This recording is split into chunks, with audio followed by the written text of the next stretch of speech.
जय हिंद दोस्तों, welcome to कल्पाक्ष। चर्चा करते हैं आज के करंट अफेयर के बारे में जो आता है सुप्रीम कोर्ट के डिसीजन से, जिसमें डिसीजन में सुप्रीम कोर्ट ने कहा कि जो रॉयल्टी है जो माइनिंग पे ली जाती है वो कोई टैक्स का प्रकार नहीं है, वो टैक्स के कंसिडरेशन में नहीं आता। इट मींस अगर माइनिंग टैक्स नहीं है तो स्टेट गवर्नमेंट जो है वो माइनिंग एक्टिविटी के ऊपर रॉयल्टी जो अप्लाई कर सकती है। ये अपने आप में बहुत बड़ी न्यूज है और बड़ा होने के पीछे जो रीजन है, क्योंकि ये जो मुद्दा ये कई सालों से चलता आ रहा है, तो रिसेंटली ये न्यूज हर जगह देखने को मिली कि royalty is not a tax और सुप्रीम कोर्ट ने स्टेट को जो है वो ज्यादा पावर दे दिया।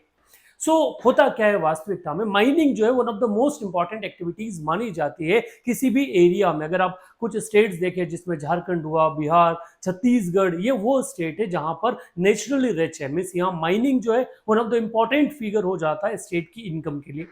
पर सरकार द्वारा एक कानून लाया गया था जिस कानून का नाम था, ठीक है, mineral the mines and minerals development and regulation act 1957,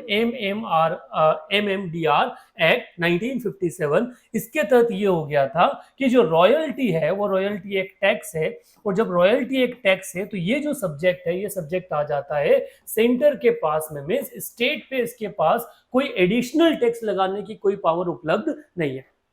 ये केस आगे भी कई बार आया, बाद में ये केस 1980s के आसपास जब आया तो इसे कॉन्स्टिट्यूशनल की 7 बेंच के पास भेजा गया, जिसने माइनिंग को टैक्स जो है वो मीन्स ये जो माइनिंग एक्टिविटीज है और ये जो रॉयल्टी चार्ज की जाती है इसको टैक्स करार दे दिया था, मीन्स स्टेट का जो पावर था वो खत्म कर दिया था। अभी जो रिसेंटली एक 9 जज बेंच बैठा जिसमें चीफ जस्टिस ऑफ इंडिया भी थे, उन्होंने साफ कह दिया, अच्छा ये जजमेंट जो आया है 8:1 से आया है, एक जज जिनका मानना है कि रॉयल्टी जो है वो एक टैक्स का पार्ट होती है, बट 8 जजों का मानना है कि royalties and dead rent did not fulfil the characteristics of a tax. जो टैक्स की परिभाषा है उस टैक्स की परिभाषा में रॉयल्टी नहीं आती, और जब वो टैक्स की परिभाषा में ही नहीं आती तो ये जो MMDR एक्ट आपका mines and minerals development and regulation act था उसका क्या नहीं बन सकता, हिस्सा नहीं बन सकता। अगर ये हिस्सा नहीं बन सकता तो जो सेंटर है उसके पास माइनिंग के ऊपर टैक्स लगाने का कोई अधिकार नहीं है, और स्टेट गवर्नमेंट या स्टेट लेजिस्लेचर के पास माइनिंग पर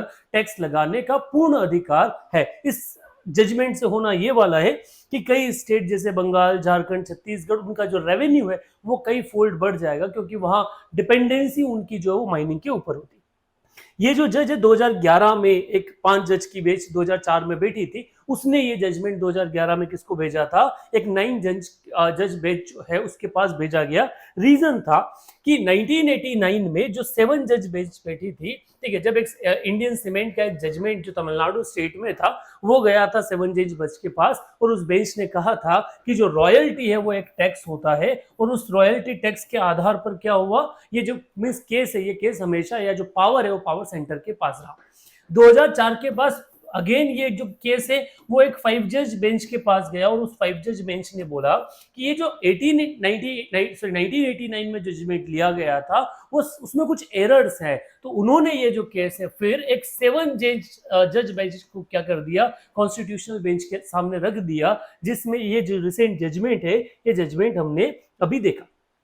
क्या था, क्या क्वेश्चंस इस 9 जज बेंच को आंसर करने थे, तो पहला था कि जो रॉयल्टीज ऑन माइनिंग है और लीज है क्या उसको हम टैक्स माने, और अगर हम टैक्स नहीं माने तो क्या स्टेट जो है उसके पास पावर है रॉयल्टी लिवाइड करने का, कि ये जो post enactment of MMDR act जो MMDR एक्ट आया है उसके बाद क्या उनके पास में पावर बच जाता है कि वो टैक्स लगा पाएंगे। इसका जजमेंट देते हुए सुप्रीम कोर्ट ने कहा कि भाई state has a full power, और MMDR जो कानून है उसके तहत जो टैक्स की परिभाषा है उसमें क्या नहीं आता, रॉयल्टीज नहीं आती। फायदा क्या होने वाला है, तो फायदा होने वाला है मिनरल बेस्ड स्टेट को, क्योंकि उनके पास एक एडिशनल टैक्स रेवेन्यू यहाँ से बनेगा। और सेंटर जो है तो क्वेश्चन क्या आ सकता है, तो क्योंकि MMDR कानून जो है ये न्यूज में है तो इस एक्ट के ऊपर क्वेश्चन बनने की संभावनाएं बनती है। That's it.